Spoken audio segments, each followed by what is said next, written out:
नमस्कार दोस्तों, स्वागत है आपका हमारे चैनल द लर्निंग लैब पर, जहां हम जूनियर असिस्टेंट के मेंस एग्ज़ाम की प्रैक्टिस सीरीज़ को कंटिन्यू कर रहे हैं। यह आपका 32वां वीडियो है। इससे पहले 31 वीडियो ऑलरेडी चैनल पर उपलब्ध है, आप उन्हें जाकर देख सकते हैं। इस प्रैक्टिस सीरीज़ के प्रत्येक सेट में आपके 40 क्वेश्चन को सम्मिलित किया गया है, जिसमें आपके 20 क्वेश्चन उत्तर प्रदेश स्पेशल और 20 क्वेश्चन आपके सामान्य जीके के सम्मिलित हैं। यह प्रैक्टिस सीरीज आपकी तैयारी के लिए बहुत ही लाभदायक होगी। अतः आपसे आग्रह है कि अगर आप चैनल पर नए हैं तो चैनल को सब्सक्राइब कर लीजिए, बेल आइकन को प्रेस कर लीजिए, जिससे कि आने वाले वीडियो का नोटिफिकेशन प्राप्त हो सके। अगर आपको हमें कोई भी सजेशन देना है तो आप हमें कमेंट बॉक्स में दे सकते हैं। तो चलिए देखते हैं आज का अपना पहला क्वेश्चन। रामसर स्थल क्या हैं? अंतर्राष्ट्रीय महत्व के स्मारक, अंतर्राष्ट्रीय महत्व के पर्वत, अंतर्राष्ट्रीय महत्व की आर्द्र भूमि, अंतर्राष्ट्रीय महत्व के ज्वालामुखी या इनमें से कोई नहीं। तो देखिए, डायरेक्टली क्वेश्चन आपसे पूछा गया है कि रामसर स्थल क्या है। सही आंसर होगा ऑप्शन नंबर आपका 3, अंतर्राष्ट्रीय महत्व की आर्द्र भूमि किसके अंतर्गत आती हैं? आपकी रामसर स्थल के अंतर्गत आती हैं। अब इसका एक एक करके कंसेप्ट समझते हैं। इम्पोर्टेंट टॉपिक है, आपका ध्यान रखिएगा। तो यहाँ पर आपकी 2 फरवरी 1971 ईस्वी में एक बैठक हुई थी। जो बैठक हुई थी यहाँ पे कहाँ पर?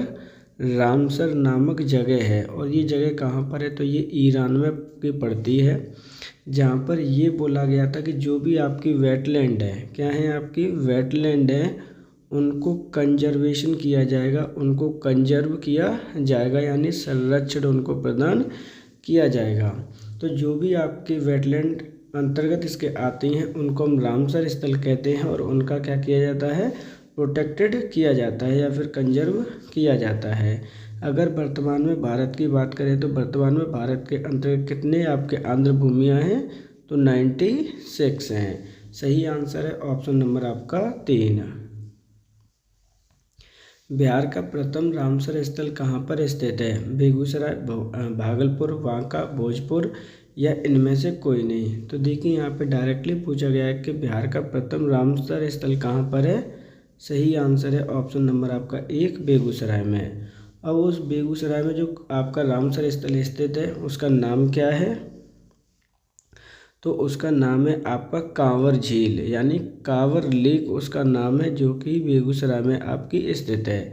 ये आपकी फर्स्ट वेटलैंड है कहाँ की? तो ये है बिहार की। ध्यान रखिएगा, बिहार की जो राजधानी है वो क्या है आपकी? पटना है। हाल ही में यहाँ पे इलेक्शन भी हुए थे। सीएम कौन है आपके? नीतीश कुमार। तो इस प्रकार जो सही आंसर होगा वो है ऑप्शन नंबर आपका 1, बेगूसराय। हाल ही में उर्जित पटेल को किस संस्था का एग्जीक्यूटिव डायरेक्टर नियुक्त किया गया है? IMF, SBI, world bank, ADB या इनमें से कोई नहीं। तो देखिए, यहाँ पर डायरेक्टली क्वेश्चन आपसे पूछा गया है कि उर्जित पटेल को किस संस्था का एग्जीक्यूटिव डायरेक्टर नियुक्त किया गया है। सही आंसर है ऑप्शन नंबर 1 आपका IMF का इन्हें हाल ही में एग्जीक्यूटिव डायरेक्टर नियुक्त किया गया है। अब हम बात कर लेते हैं उर्जित पटेल के बारे में, क्योंकि इनका कार्यकाल कितना रहने वाला है इस पद पर, तो वो भी देख लीजिए। हो सकता है कि आपका स्टेटमेंट डायरेक्टली क्वेश्चन पूछ ले। तो आने वाले 3 वर्ष तक इनका कार्यकाल रहेगा। अब हम बात करते हैं IMF के बारे में कि इसकी स्थापना कब हुई थी। तो इसकी स्थापना हुई है आपकी 22 जुलाई 1944 ईस्वी में। इसका हेडक्वार्टर की अगर हम बात करते हैं तो हेडक्वार्टर कहाँ पर है? तो USA में, यानी USA के एक शहर का नाम है वाशिंगटन DC, जहाँ पर इसका हेडक्वार्टर स्थित है। सही आंसर है ऑप्शन नंबर 1। ओणम त्योहार भारत के किस राज्य में मनाया जाता है? केरल, तमिलनाडु, आंध्र प्रदेश, तेलंगाना या इनमें से कोई नहीं। तो जो हाल ही में ओणम त्योहार मनाया गया है भारत के किस राज्य में मनाया जाता है? सही आंसर है ऑप्शन नंबर आपका 1, केरल राज्य में इसकी मनाया जाता है। बात करते हैं केरल राज्य के बारे में, तो इसकी राजधानी क्या है? तो ध्यान रखिएगा, तिरुवनंतपुरम इसकी राजधानी है। अक्सर करके कई बार आपसे पूछ ली जाती है, ध्यान रखिएगा। सही आंसर है ऑप्शन नंबर 1। अभ्यास मैत्री 2025 भारत और किस देश के मध्य आयोजित किया गया? वियतनाम, थाईलैंड, कंबोडिया, श्रीलंका या इनमें से कोई नहीं। तो अभ्यास मैत्री 2025 भारत और किस देश के मध्य आयोजित किया गया है, क्वेश्चन आपसे पूछा गया है। सही आंसर है ऑप्शन नंबर आपका 2, थाईलैंड। बात कर लेते हैं इसके एडिशन की, क्योंकि अक्सर करके आपका एडिशन यहाँ से पूछ लिया जाता है कि कौन सा एडिशन का सेलिब्रेट किया गया है। तो ध्यान रखिएगा, आपका 14th एडिशन मनाया गया है। आयोजन इसका कहाँ पर किया गया, तो आयोजन किया गया है आपके मेघालय में, अर्थात इसका आयोजन 2025 में भारत में किया गया है। सही आंसर है ऑप्शन नंबर 2। प्रधानमंत्री स्वनिधि योजना का कार्यकाल कब तक के लिए बढ़ा दिया गया है, 31 मार्च 2029, 31 मार्च 2030, 31 मार्च 2031, 31 मार्च 2032 या इनमें से कोई नहीं। तो देखिए, प्रधानमंत्री स्वनिधि योजना का कार्यकाल कब तक के लिए बढ़ा दिया गया, क्वेश्चन में आपसे पूछा गया है। इम्पोर्टेंट क्वेश्चन है ये, पहले भी यहाँ पे आ चुका है। तो सही आंसर है ऑप्शन नंबर आपका 2, 31 मार्च 2030 तक इसका कार्यकाल बढ़ा दिया गया है। बात कर लेते हैं कि इसकी शुरुआत कब की गई थी, इसको स्टार्ट कब किया गया था। तो स्टार्ट किया गया है आपका 1 जुलाई 2020 को इसको प्रारंभ किया गया है। स्वनिधि योजना के अंतर्गत क्या किया गया, जो आपके स्ट्रीट वेंडर होते हैं, यानी जो आपके फेरी वाले होते हैं, इसके अंतर्गत उनको लोन प्रोवाइड कराया गया था। लोन प्रोवाइड कराना इसका मुख्य उद्देश्य था, जिससे कि वो अपना बेघर ना हो। स्टार्टिंग में कितने रुपए दिए गए थे, 10,000 रुपये पर वेंडर दिए गए थे इसके अंतर्गत, ओनली, बिना किसी इंटरेस्ट के। यहाँ पे जो सबसे ज़्यादा इम्पोर्टेंट है वो क्या था कि आपका विदाउट इंटरेस्ट था इस पर कोई भी वेंडर को पैसा देना। सही आंसर है ऑप्शन नंबर आपका 2। भारत का पहला पूर्ण डिजिटल साक्षर राज्य कौन सा बना है, तमिलनाडु, नागालैंड, केरल, मिजोरम, इनमें से कोई नहीं। तो भारत का पहला पूर्ण डिजिटल साक्षर राज्य कौन सा बना है, सही आंसर है ऑप्शन नंबर आपका 3, केरल। अब हम केरल की बात करते हैं, क्योंकि यहाँ पे काफ़ी ऐसी चीज़ें हैं जो इम्पोर्टेंट है, लर्न भी करनी है। तो केरल भारत का सबसे ज़्यादा लिटरेसी रेट रखने वाला भी क्या है, आपका राज्य है। सबसे ज़्यादा आपकी लिटरेसी यहीं पाई जाती है, आपकी मैक्सिमम है। दूसरा, अगर हम इसकी राजधानी की बात करते हैं तो वो है आपकी तिरुवनंतपुरम। कहाँ पर पड़ता है, तो भारत के ये साउथ में पड़ता है। सही आंसर है option number 3। The diary of a cricketers wife निम्नलिखित में से किस पर आधारित पुस्तक है, विराट कोहली, वीरेंद्र सहवाग, चेतेश्वर पुजारा, युवराज सिंह या इनमें से कोई नहीं। तो देखिए, यहाँ पे एक पुस्तक का नाम है the diary of a cricketers wife. किस पर आधारित पुस्तक है ये आपकी, तो सही आंसर है ऑप्शन नंबर आपका 3, चेतेश्वर पुजारा पर। ध्यान रखिएगा, चेतेश्वर पुजारा आपके कौन थे, एक इंडियन क्रिकेटर रह चुके हैं।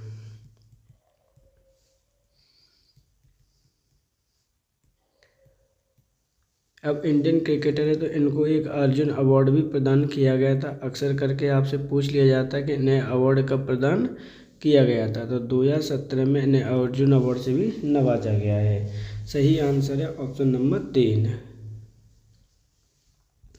मिस ओशियन वर्ल्ड 2025 का आयोजन कहाँ पे किया गया, नई दिल्ली, जयपुर, मुंबई, चेन्नई, इनमें से कोई नहीं।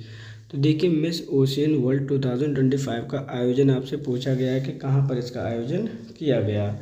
सही आंसर क्या होगा, इम्पोर्टेंट क्वेश्चन है आपका।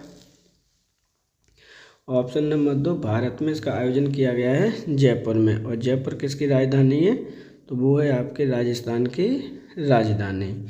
अब जो इम्पोर्टेंट पॉइंट्स हैं इनके, उन्हें भी आपको लर्न करना है कि विनिंग कौन रहा है आपका।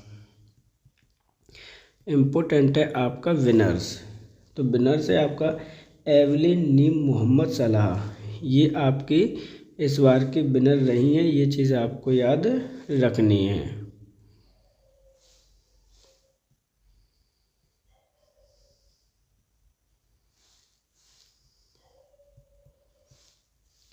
अब इनका संबंध कहाँ से है, तो ध्यान रखिएगा, इनका संबंध है आपका साउथ सूडान से। रनर अप कौन रहा है,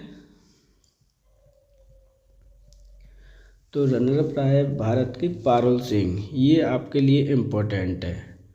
तो सही आंसर क्या होगा? Option number 2।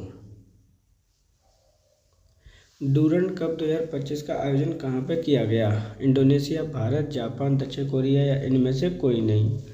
तो देखिए यहाँ पे बात की गई है डूरंड कप 2025 का आयोजन कहाँ पर किया गया है। तो सही आंसर क्या होगा? तो सही आंसर है इंडोनेशिया, भारत, जापान, दक्षिण कोरिया, इनमें से कोई नहीं। सही आंसर है ऑप्शन नंबर आपका 2। आपका भारत में इसका आयोजन किया गया है। भारत में इसका आयोजन कहाँ पर किया गया है? तो आपके पश्चिम बंगाल की राजधानी कोलकाता में इसका आयोजन किया गया है। अब एक एक करके हम बात कर लेते हैं ये किससे संबंधित है, कौन है इसका विनर है, इसकी शुरुआत कब की गई है। तो ध्यान रखिएगा ये जो आपका डूरंड कप है वो किससे संबंधित है? तो ये आपका फुटबॉल से आपका संबंधित है। बात करते हैं एडिशन की, कौन सा एडिशन आयोजित किया गया है? तो 134वां एडिशन आयोजित किया गया है। हम बात कर लेते हैं विनर के बारे में। तो विनर है आपका नॉर्थ ईस्ट यूनाइटेड।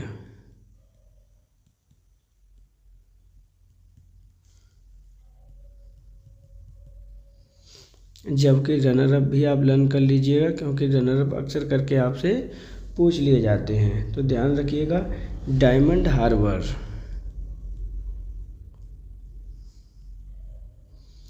ये आपके इस बार की उपविजेता टीम रही है।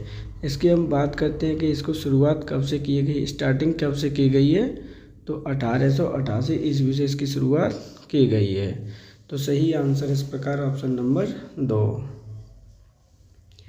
हाल ही में रजत पनहानी को किस संस्था का नया CEO बनाया गया है? RBI, FCSAI, IRDAI, नाबार्ड, इनमें से कोई नहीं। तो रजत पनहानी को किस संस्था का नया CEO बनाया गया है, क्वेश्चन आपसे पूछा गया है।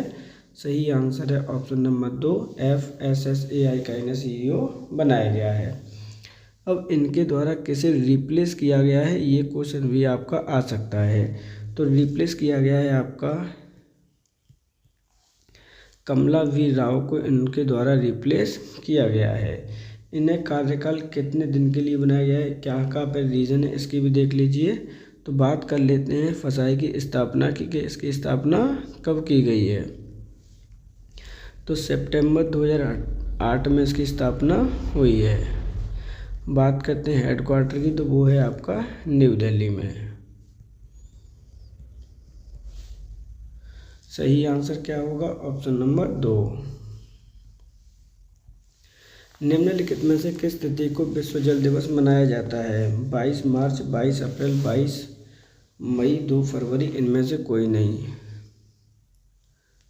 तो यहाँ पे कब आपका विश्व जल दिवस मनाया जाता है? सही आंसर है ऑप्शन नंबर आपका 2, 22 मार्च को। अदर ऑप्शन देख लीजिए। 22 अप्रैल को क्या मनाया जाता है? तो वर्ल्ड अर्थ डे मनाया जाता है आपका, अर्थात विश्व पृथ्वी दिवस सेलिब्रेट किया जाता है। 22 मई को आपका किया जाता है वर्ल्ड बायोडाइवर्सिटी डे।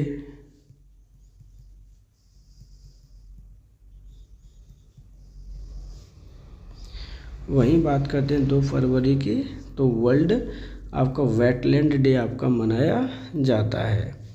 तो इस प्रकार सही आंसर है ऑप्शन नंबर 1। हाल ही में कौन सा देश इंटरनेशनल बिग कैट अलायंस में शामिल हुआ है? म्यांमार, नेपाल, थाईलैंड, कंबोडिया, इनमें से कोई नहीं।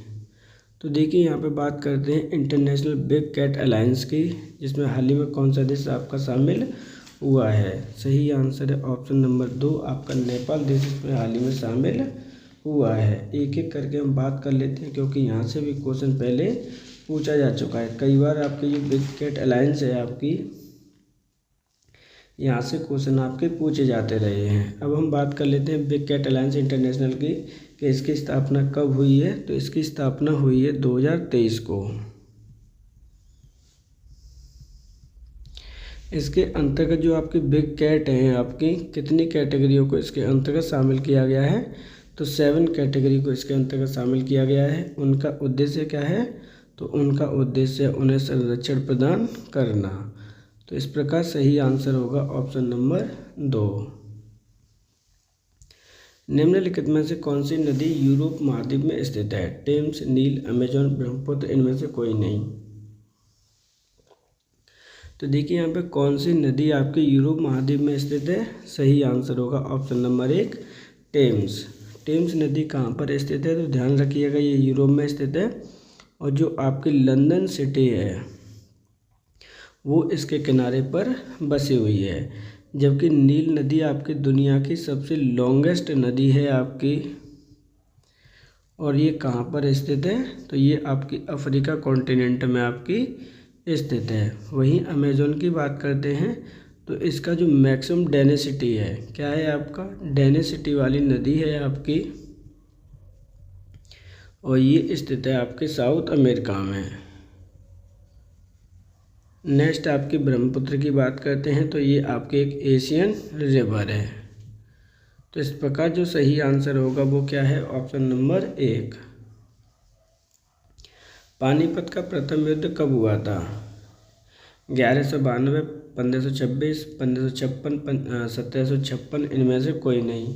तो देखिए पानीपत का प्रथम युद्ध की बात की जा रही है। सही आंसर है ऑप्शन नंबर आपका 2, 1526 ईस्वी को पानीपत का प्रथम युद्ध हुआ है। अब पानीपत का प्रथम युद्ध किन के मध्य हुआ था वो इम्पोर्टेंट क्वेश्चन है आपका। तो आपके बाबर वर्सेस इब्राहिम लोदी के अंतर्गत ये आपका युद्ध हुआ था।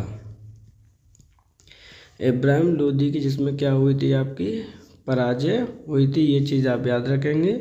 बाबर की यहाँ पे जीत हुई थी। इसी के बाद आपके भारत में मुग़ल साम्राज्य की नींव पड़ी थी, ये चीज़ आपको याद रखनी है। सही आंसर है ऑप्शन नंबर 2। भारत के किस राज्य में सबसे ज़्यादा लोकसभा की सीटें हैं? तमिलनाडु, बिहार, पश्चिम बंगाल, महाराष्ट्र, इनमें से कोई नहीं।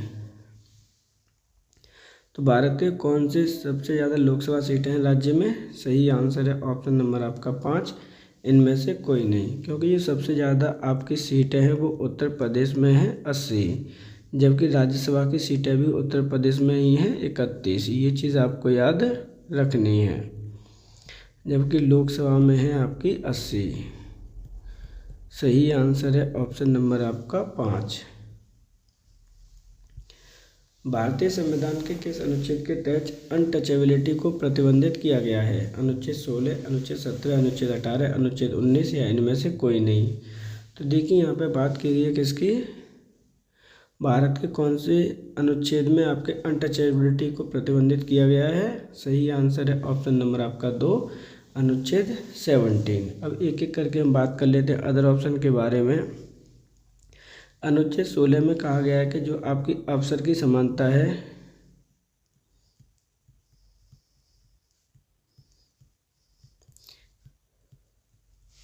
अनुच्छेद नंबर 18 में आपकी जो उपाधियों का अंत कर दिया गया है यहाँ पे,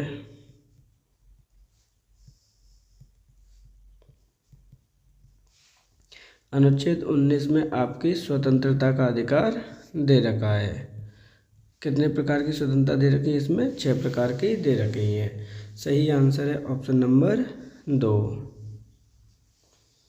निम्नलिखित में से किस तत्व का परमाणु क्रमांक 19 है? आर्गन, कैल्शियम, क्लोरीन, पोटेशियम या इनमें से कोई नहीं।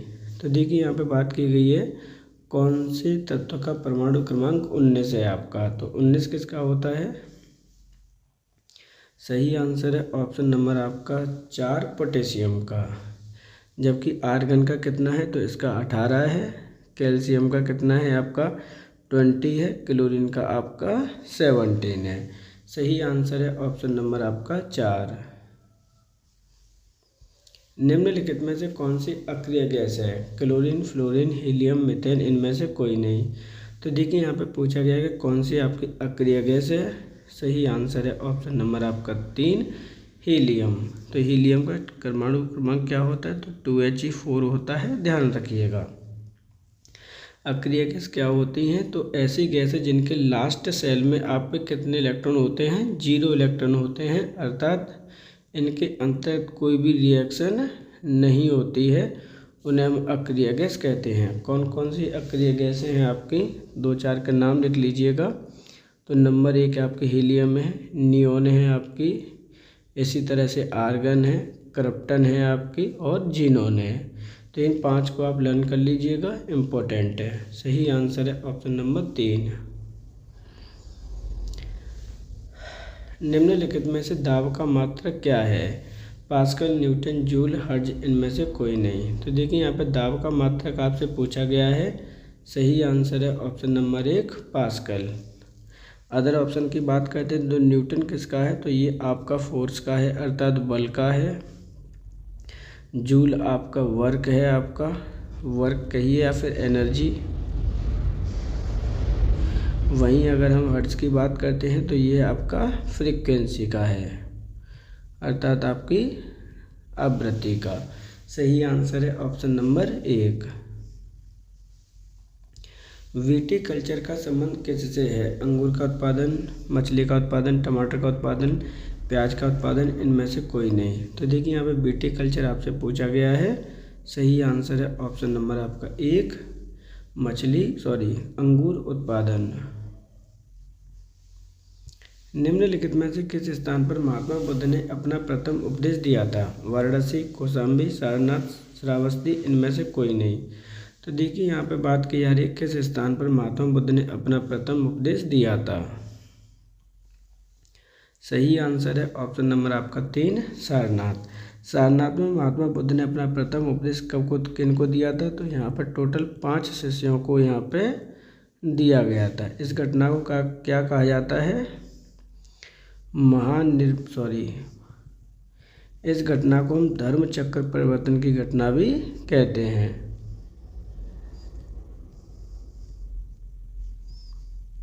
तो सही आंसर क्या है? Option number 3। निम्नलिखित में से कौन सा महाजनपद उत्तर प्रदेश में स्थित नहीं है? मगध, कौशल, सूरसेन, वत्स, इनमें से कोई नहीं।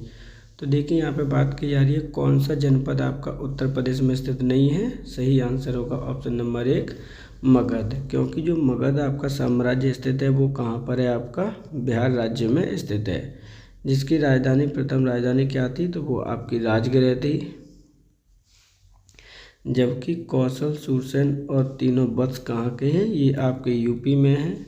अगर हम यूपी की बात करते हैं तो टोटल इसमें कितने महाजनपदों की संख्या है? तो टोटल आपके 8 महाजनपद यूपी में पड़ते हैं। सही आंसर है ऑप्शन नंबर 1। निम्नलिखित में से कौन सा स्थान जैन और बौद्ध धर्म के लिए पवित्र माना जाता है? कौशाम्बी, सारनाथ, श्रावस्ती, वाराणसी, इनमें से कोई नहीं। तो देखिए यहाँ पे जैन और बौद्ध धर्म के लिए पवित्र स्थान कौन सा माना जाता है? दोनों के लिए ही। सही आंसर है ऑप्शन नंबर 1, कौशाम्बी। इसके साथ में आप अदर ऑप्शन भी देख लीजिए क्योंकि इम्पोर्टेंट है। सारनाथ में आपका भगवान जो बुद्ध हैं आपके, उन्होंने यहाँ पे क्या किया था? प्रथम उपदेश दिया था आपका। वहीं श्रावस्ती की बात करते हैं तो सबसे ज़्यादा उपदेश दिए गए थे यहाँ पे।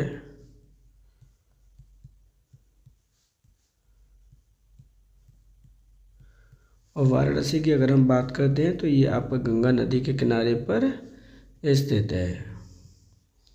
यहाँ पर किसका टेम्पल है? काशी विश्वनाथ का।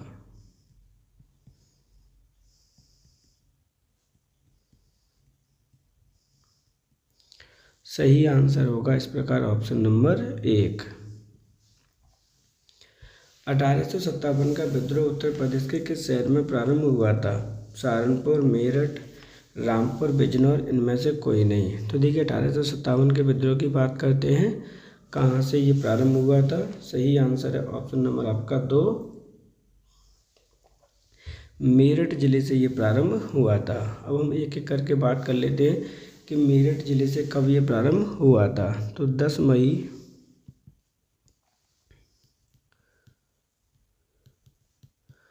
1857 से ये आपका मेरठ से प्रारंभ हुआ है। तो सही आंसर क्या होगा? Option number 2। 1857 का विद्रोह का कानपुर से नेतृत्व किसने किया था? बेगम हजरत महल, कुंवर सिंह, नाना साहेब, रानी लक्ष्मीबाई, इनमें से कोई नहीं। तो देखिए यहाँ पे 1857 के विद्रोह की बात की जा रही है। कानपुर से नेतृत्व किसने किया था? सही आंसर है ऑप्शन नंबर आपका 3, नाना साहेब ने। जबकि अदर ऑप्शन देख लीजिए, बेगम हजरत महल की अगर हम बात करते हैं तो इन्होंने अवध या फिर लखनऊ यहाँ से क्या किया था, नेतृत्व प्रदान किया था। वहीं कुंवर सिंह की बात करते हैं तो इनके नाम के आगे जगदीशपुर आता है, या फिर अगर जगदीशपुर नहीं आता है तो ध्यान रखिएगा बिहार से इन्होंने नेतृत्व किया है। रानी लक्ष्मीबाई ऑलरेडी इनका नाम आपको पता ही है, झांसी से इन्होंने नेतृत्व किया है। सही आंसर है ऑप्शन नंबर 3। उत्तर प्रदेश पंचायती राज अधिनियम 1947 के अनुसार प्रधान का कार्यकाल कितने होता है, 3 वर्ष, 4 वर्ष, 5 वर्ष, 6 वर्ष या इनमें से कोई नहीं। तो देखिए यहाँ पे प्रधान के कार्यकाल की बात की गई है। सही आंसर होता है ऑप्शन नंबर आपका 3, 5 वर्ष का। अब एक एक करके बात कर लेते हैं कि अगर किसी व्यक्ति को प्रधान बनना है तो उसकी कंडीशन क्या क्या है। तो उसकी मिनिमम आपकी 21 साल की तो एज होनी चाहिए आपकी। दूसरा, उसे ग्राम सभा का सदस्य होना कंपलसरी है आपका। वोटर लिस्ट में आपका नाम होना चाहिए। ये 3 कंडीशन जब फिलअप होती हैं तो आप इलेक्शन लड़ सकते हैं। सही आंसर है ऑप्शन नंबर 3।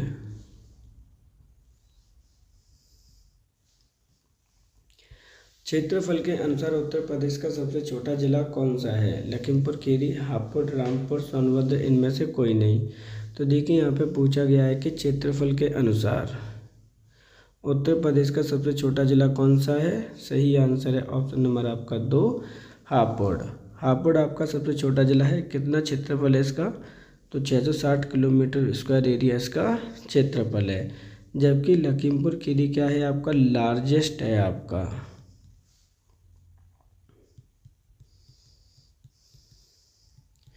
किसके टर्म में, एरिया के टर्म में।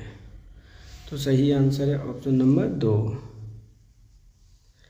जातिगत जनगणना 2011 के अनुसार उत्तर प्रदेश के किस जिले की साक्षरता दर निम्न है, श्रावस्ती, रामपुर, गौतम बुद्ध नगर, सोनभद्र, इनमें से कोई नहीं। तो देखिए जनगणना की बात की जा रही है। यहाँ पे एक शब्द है जाति, जाति हटा लीजिए क्योंकि उत्तर प्रदेश में ऐसी कोई जनगणना हुई नहीं है अभी। तो यहाँ पे कौन से जिले की सबसे ज़्यादा साक्षरता दर है, सबसे निम्न पूछी गई है आपसे। सही आंसर है ऑप्शन नंबर आपका 1, श्रावस्ती की सबसे कम साक्षरता दर है, अर्थात मिनिमम है। जबकि मैक्सिमम किसकी है, गौतम बुद्ध नगर की। सही, अगर हम अदर ऑप्शंस की बात करते हैं किसकी साक्षरता दर की, उत्तर प्रदेश की। आंसर तो आपने ऑलरेडी देख ही लिया है। तो ऑल ओवर कितने परसेंट है, तो 71.18% है आपकी। लेकिन अगर मैं हम मेल की बात करता हूँ तो 77.15% है आपकी मेल की। वहीं फीमेल की बात की जाती है तो 57.4% है आपकी वुमेन की। तो सही आंसर क्या है, option number 1। Uttar Pradesh budget 2025-26 के अनुसार किस क्षेत्र के लिए सबसे ज़्यादा बजट आवंटित किया गया है, एजुकेशन, इंफ्रास्ट्रक्चर, एग्रीकल्चर, मेडिकल, इनमें से कोई नहीं। तो उत्तर प्रदेश बजट 2025-26 की बात की जा रही है, किस क्षेत्र के लिए सबसे ज़्यादा बजट आवंटित किया गया था। सही आंसर है ऑप्शन नंबर आपका 2, इंफ्रास्ट्रक्चर। इंफ्रास्ट्रक्चर के लिए आपका टोटल बजट का 22% आपका अलॉट किया गया है। जबकि एजुकेशन की बात करते हैं तो 13% पैसा है, एग्रीकल्चर की बात करते हैं तो 6% है और मेडिकल के लिए 4%। टोटल बजट की बात करते हैं तो टोटल बजट आपका इस बार पेश किया गया है 0.0 लाख करोड़ रुपए का। तो सही आंसर क्या होगा इस प्रकार, option number 2। Uttar Pradesh budget 2025-26 के अनुसार राजकोषीय घाटे का लक्ष्य कितना रखा गया है। तो देखिए यहाँ पे बजट की बात की जा रही है कि इसके अंतर्गत राजकोषीय घाटा कितना रखा गया है, 2.87%, 2.97%, 3.10%, 3.25%, इनमें से कोई नहीं। सही आंसर है ऑप्शन नंबर आपका 2, 2.97%। निम्नलिखित में से किस शहर को सिरेमिक सिटी के नाम से जाना जाता है? खुर्जा, अलीगढ़, आगरा, फिरोजाबाद, इनमें से कोई नहीं। तो देखिए निम्नलिखित में से कौन से शहर को सिरेमिक सिटी के नाम से जानते हैं? सही आंसर है ऑप्शन नंबर आपका 1, खुर्जा को। जबकि अदर ऑप्शन भी देख लीजिए क्योंकि वो भी आपके उतने ही इम्पोर्टेंट हैं। अलीगढ़ को हम कहते हैं ताला नगरी, जबकि आगरा क्या कहलाता है? सबको पता है कि ताज नगरी के नाम से ये जाना जाता है आपका। वहीं फिरोजाबाद की बात करते हैं तो ये आपका सुहाग नगरी के नाम से जाना जाता है। सही आंसर क्या होगा? Option number 1। वंदे मातरम योजना किससे संबंधित है? शिक्षा, रोजगार, स्वास्थ्य, कला, इनमें से कोई नहीं। तो ध्यान रखिएगा, वंदे मातरम योजना का संबंध है ऑप्शन नंबर 1, शिक्षा से। SC/ST अत्याचार अधिनियम कब बना? 1987, 1988, 1989, 1990, इनमें से कोई नहीं। तो SC/ST अत्याचार अधिनियम की बात की जा रही है। सही आंसर होगा ऑप्शन नंबर आपका 3, 1989 ईस्वी में ये पारित हुआ था। सबरी संकल्प योजना किसके लिए है? बच्चियों के लिए, वृद्धों के लिए, सन्यासियों के लिए या फिर महिलाओं के लिए? इनमें से कोई नहीं। सबरी संकल्प योजना का संबंध है ऑप्शन नंबर 4, महिलाओं से। ध्यान रखिएगा, महिलाओं से संबंधित है, इसकी हेल्थ वगैरह का ख्याल रखना इसके अंतर्गत आया गया है। मुख्यमंत्री अभ्युदय योजना कब प्रारंभ की गई? 2020, 2021, 2022, 2023, इनमें से कोई नहीं। तो मुख्यमंत्री अभ्युदय योजना की बात की जा रही है। सही आंसर है ऑप्शन नंबर 1, 2020 में इसे प्रारंभ किया गया है। अब हम बात करते हैं मुख्यमंत्री अभ्युदय योजना है क्या। तो मुख्यमंत्री जो अभ्युदय योजना है वो शिक्षा से आपका संबंध है इसका। इसके अंतर्गत क्या किया गया है? तो इसके अंतर्गत आपके प्रत्येक ज़िले में आपके एजुकेशन सेंटर ओपन किए गए हैं। अब उन एजुकेशन सेंटर पे क्या किया जा रहा है? तो ऐसे बच्चे जो आपके UPPSC या फिर UPSC, CDS, नीट,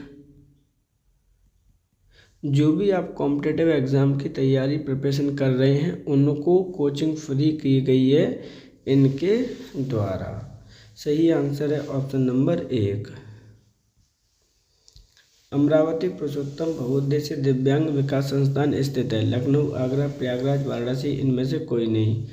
तो अमरावती पुरुषोत्तम बहुउद्देशीय दिव्यांग विकास संस्थान कहाँ पर स्थित है? सही आंसर है ऑप्शन नंबर 1, लखनऊ में। अब लखनऊ की अगर हम बात करते हैं तो ये क्या है? आपकी एक राजधानी है उत्तर प्रदेश की। राजधानी कब बना था? ये क्वेश्चन अक्सर करके आपसे पूछ लिया जाता है। तो ये सबसे पहले बना था 1921 ईस्वी में आंशिक रूप से, जबकि आपका 1936 ईस्वी में ये पूर्ण रूप से राजधानी बना है। सही आंसर है ऑप्शन नंबर 1। राष्ट्रीय खाद्य सुरक्षा अधिनियम 2013 प्रदेश में कब लागू हुआ? मार्च 2015, मार्च 2016, मार्च 2017, मार्च 2018 या इनमें से कोई नहीं। तो देखिए, राष्ट्रीय खाद्य सुरक्षा अधिनियम 2013 की बात की जा रही है। ये प्रदेश में कब लागू हुआ था? सही आंसर है ऑप्शन नंबर 1, मार्च 2015 में। अब ये जो राष्ट्रीय खाद्य सुरक्षा अधिनियम है वो क्या है वो भी समझ लीजिए। तो इसके अंतर्गत आपकी फूड की गारंटी प्रोवाइड कराई गई है। क्या कराई गई है? फूड की गारंटी दी गई है कि फूड प्रदान किया जाएगा। किनको किया जाएगा? तो 50% आपके जितने भी सिटी में रहने वाले लोग हैं जो गरीब फैमिली से आते हैं, वहीं आपके 75% आपके विलेज फैमिली से आते हैं, उनको गारंटी दी गई है। तो सही आंसर है ऑप्शन नंबर 1। निम्नलिखित में से कौन सा जिला बुंदेलखंड क्षेत्र में स्थित नहीं है? झांसी, बांदा, चित्रकूट, इटावा, इनमें से कोई नहीं। तो देखिए, बुंदेलखंड क्षेत्र में कौन सा नहीं है? सही आंसर है ऑप्शन नंबर आपका 4 इटावा। जबकि झांसी, बांदा, चित्रकूट और इनके साथ में और 5 टोटल जिला कितने हैं आपके? 8 जिले होते हैं जो बुंदेलखंड क्षेत्र में स्थित हैं। अब हम बात करते हैं कि बुंदेलखंड क्षेत्र है क्या उत्तर प्रदेश के टर्म में। तो मान के चलिए ये आपका उत्तर प्रदेश का मैप है। तो ये जो आपका लास्ट वाला एरिया है साउथ का, ये आपके बुंदेलखंड का क्षेत्र है उत्तर प्रदेश में। सही आंसर है ऑप्शन नंबर 4। संतरे के उत्पादन के लिए निम्नलिखित में से किस जिले को जाना जाता है? मेरठ, सहारनपुर, प्रतापगढ़, आगरा, इनमें से कोई नहीं। तो संतरे के उत्पादन की बात की गई है, कौन से जिले को जाना जाता है? सही आंसर है ऑप्शन नंबर 2 सहारनपुर को। अदर ऑप्शन देख लीजिए क्योंकि इम्पोर्टेंट वो भी है। मेरठ किसके लिए जाना जाता है? तो मेरठ जाना जाता है खेल के सामान के लिए। वहीं अगर हम प्रतापगढ़ की बात करते हैं तो सबसे ज़्यादा यहाँ पे आंवले का प्रोडक्शन होता है।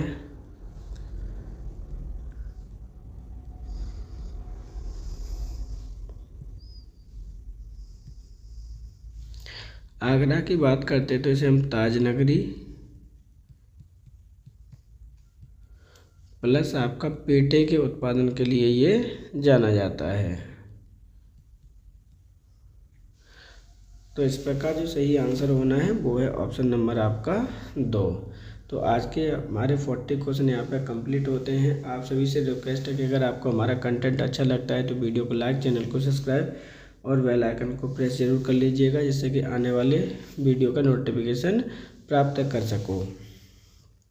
आपके लिए इम्पोर्टेंट इन्फॉर्मेशन है, ऐसे बच्चे जो कंप्लीट 2025 का पूर्ण रिवीजन करना चाहते हैं तो उनके लिए आपके एक सीरीज स्टार्ट की जा रही है जिसमें आपके टॉपिक वाइज करंट अफेयर्स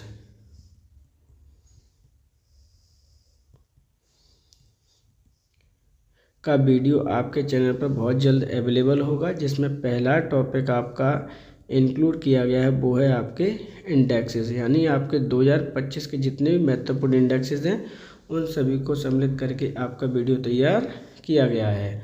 उसका नोटिफिकेशन प्राप्त करने के लिए बेल आइकन को प्रेस कर लीजिए, जिससे कि आपको ईजिली नोटिफिकेशन मिल जाए। अगर आपको हमें कोई सजेशन देना है तो आप हमें कमेंट बॉक्स में दे सकते हैं। आज के लिए बस इतना ही, धन्यवाद।